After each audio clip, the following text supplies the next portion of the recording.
We've got a really international show for you tonight, so let's make them feel at home. We have an actress from Germany. Welcome. A film star from America. Howdy. And a comedian from Liverpool. Oh, yay! Let's start the show!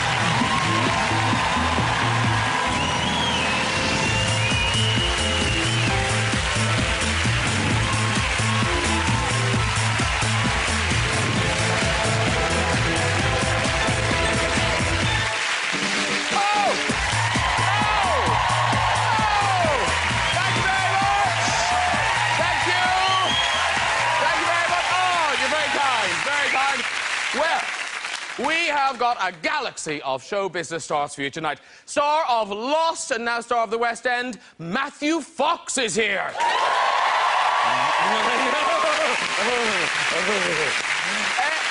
Star of Inglourious Bastards, Diane Kruger is here. So beautiful. Top comic, John Bishop is on the show.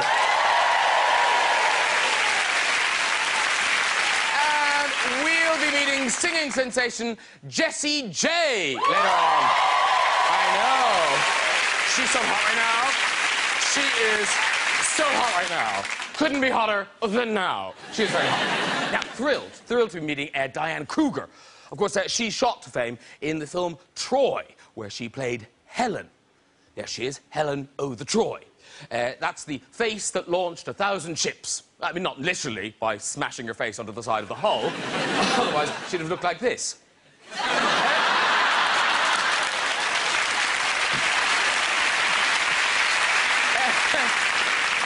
Diane also starred in Quentin Tarantino's Inglourious Bastards. Oh, great film, great film. Diane plays a mean, moody German woman. Sounds familiar? We're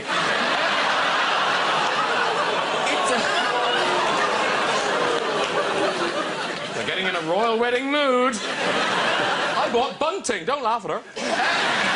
The film, it's set in the Second World War. Now, I'm not saying people have forgotten Adolf Hitler, but it is a bit depressing, seriously, when you Google the word Hitler and this comes up.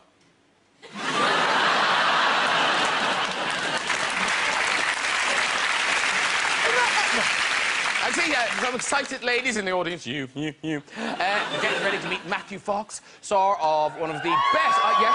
yes. Star of one of the best TV shows of all time, the brilliant Lost. Everyone had Lost, and here's Matthew at the start of the very first series. Here he is. Thank you for flying EasyJet. Your bag is... over there. Now, after that plane crash, the whole cast was stranded on a desert island. Oh, there they all are, thinking, who are we going to eat first? Found him!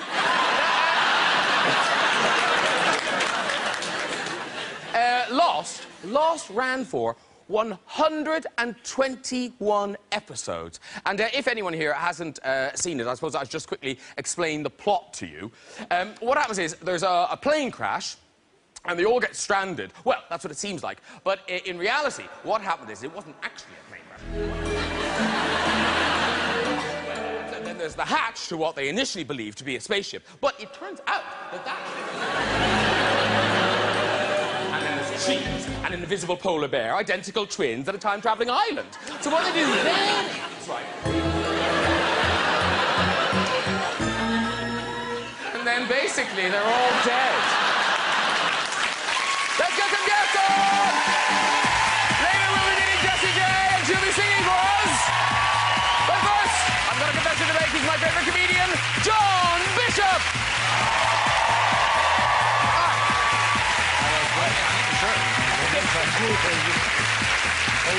And it's the glorious star of Inglourious Bastards, Diane Kruger!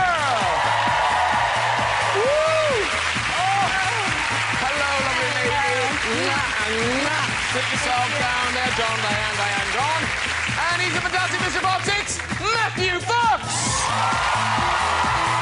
Woo! Hello, sir. Hello. Welcome. Sit yourself down. Oh, from far and near they came. Thank you very much for all being here. Because, no, Diane, you're just here for a moment to sell your new movie. Yes, a day. And then you're off. Yes. But, Matthew, you're here for a while. I am. You're in a play, which we'll talk about later. Yeah. But how long are you planning to live here for? I'll be here until the first week of June. Are you staying in the centre of town? I'm living in Marylebone. OK, don't give us addresses. There are people here. No, it's just that thing. I think London is a bit of a shock when people haven't been here at 11:30 before, and suddenly people are just falling out in the streets and... Yeah, no, there's more vomit than other cities, I think. No, I noticed that. People party hard. Yeah, it's good. I enjoy that, though, so that's all right. Yeah. And John, because here you are, you know, top show business comic, are you ever going to move to London? No. See, they're foreign, they think it's nice. I know it's shit. And, you know, and Matthew can't say because he's being all nice in America. It's lovely, it's really quaint. I tell you, mate, by June you'll be thinking, get me out of this shit. But now, Ed, because we seem kind of a very diverse sofa, but there are more similarities than you'd think, because both Matthew and Diane, you grew up not just in kind of, you know, rural areas, but, like, really remote. Like, you didn't even have neighbours, did you, Matthew? No, I mean, you know, that's relative. I mean, yeah, I mean... Well, if you kept going, there'd be somebody. If you kept going. No, I mean, it's very, very remote, and I loved it. I loved growing up there. Northwestern part of Wyoming, the Wind River Valley. What's it called? Crowheart. Crowheart. Did it really have a sign outside saying population 13? It really did. 13? 13. Yeah. No. Yeah. What happened if someone died? Did they just go... They didn't... I don't think they bothered anymore. It did.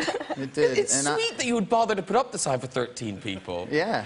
Yeah. But did you run wild as a kid? We did a lot of crazy stuff. Yeah.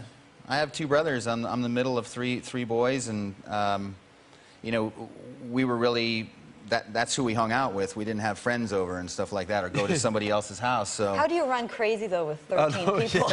You terrorise the other 10. You do some crazy stuff there growing up. I mean. Didn't you blow things up?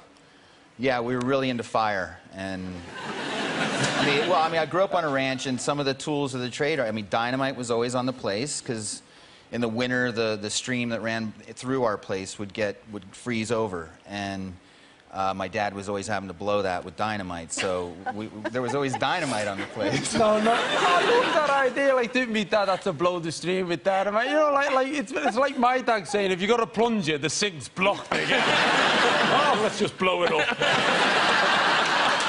And then the thing is, because obviously you couldn't be that remote in Germany, but it was very rural, and it was 2,000 people. That sounds like a big town now. But it sounds like you were living in the kind of the 19th century. No.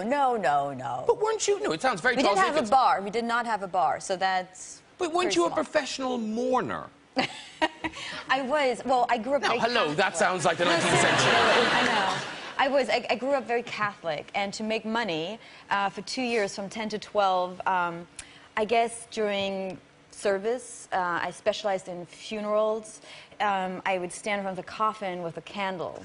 And seriously, so I would, you know, the priest would do service, and I got really, really depressed after 2 years. You can just imagine. It's like, really? Joe is the best guy that's ever lived again. It's like the same service over and over and over. And you really learn about mourning. You go, nah, she's not really sad her husband's dead. No, I don't know. And were you squeezing out tears for extra money?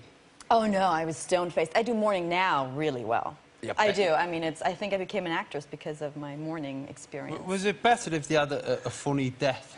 The what? Was it a funny death? Like a phony death? No, a funny one. A funny death. That's funny. That's what Does anybody understand what he's saying? Yes, everybody. It's amazing. She thinks I'm Hungarian. She thinks No, is it kind of every second word or none of it? Every second It's about word. every third or fourth.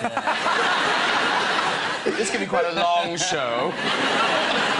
We were talking backstage to Matthew about coming to Liverpool, and it's one of those things that, you know, if you have an accent, you probably don't realise because you lived... It might be the same in Germany, but geographically it can't be in America. We have different accents, very, very close to each other, all over England, isn't it? All over Britain, it's very, very different accents. Mainly because if people speak different than you, it gives you a reason to hate them. It's the same. Yeah. Could you do an English accent? Could I do an English accent?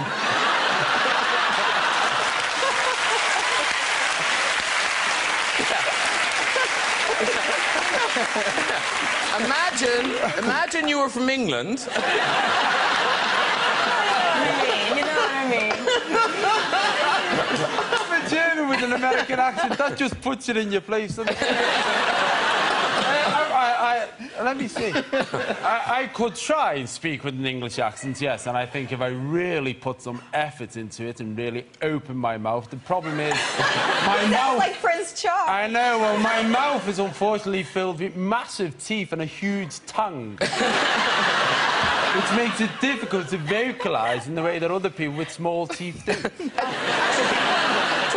Talking about your teeth, is the thing about your brother true, or is that a joke? No, honest to God, my brother punched me and knocked me front tooth out, and so he picked it up. He picked it up. I thought, I'll have that, and he put it underneath his pillow so the tooth fairy would come to him. That's honest to God too, and he thought it was a money-making scam. And the problem with that is because my teeth came out early, my front teeth came out because of this constant... He thought my head was his piggy bank. My big teeth came early, and so these teeth, which are quite... in an American way, they're not, but in England, you know... I've had these since I was 7. My head has had to grow around my teeth, so all of my childhood school photographs look like an appeal picture.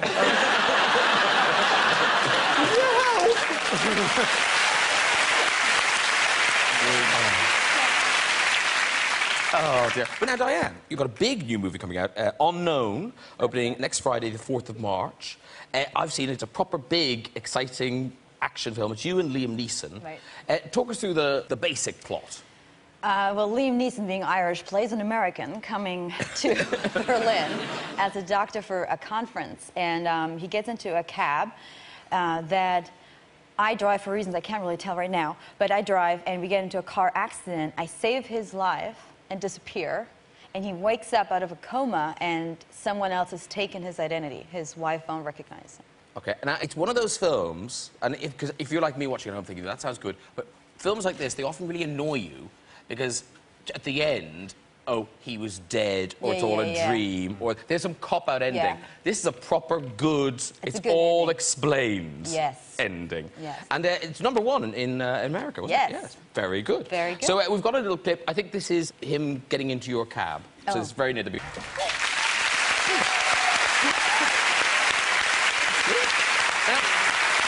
Because this is the sort of thing we like to know. So how much of that did you do? No, it's all me. Seriously, it is. I know. I'm surprised by it, too. I'm not a big, big Lara Croft kind of girl. But I wanted to do it because my character is an illegal immigrant from Bosnia. And she's watched her entire family be assassinated. So she's pretty tough. And I wanted to convince myself that I would actually be able to do this. She's a survivor. So I thought I needed to do it. But it must have been freezing. I mean, it just... Freezing. Yeah. And then, I'm saving Liam Neeson, who's also 6'10". He nearly drowned me while I was trying to save him. Yeah, because it must be really hot because you're all in wet clothes and... Yeah, fully clothed, and, it's very slow to shoot water stuff, action stuff, and, he's heavy. Because you, in Lost filming in water, I read some scenes that were horrible. That was literally the part of the show that I disliked the most, was having to do the water sequence. I'm not very comfortable in water, and anytime I was asked to do stunts like that,